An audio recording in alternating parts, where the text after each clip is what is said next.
the real progress in our country. Pag-greet po tataben sa program ang Pair Cargo Assessment Composite Division ng Port of Naiya, BOC, under kay Special Deputy Collector Dr. Siegfried Yeye Manawis. Nakikinig po kami dito sa programa.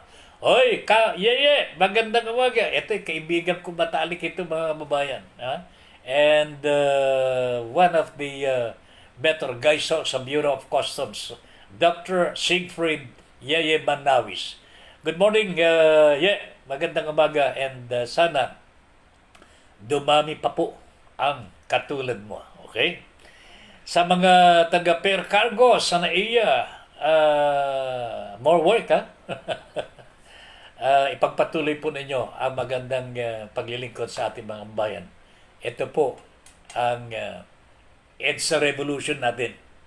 Paggawa ng tama sa lahat ng sandali. Kaya magandang umaga, and I wish you the best. Sana po magpapatuloy po ang trabaho po ninyo at maibigay po natin sa ating mga kabayan ang tunay na paglilingkod.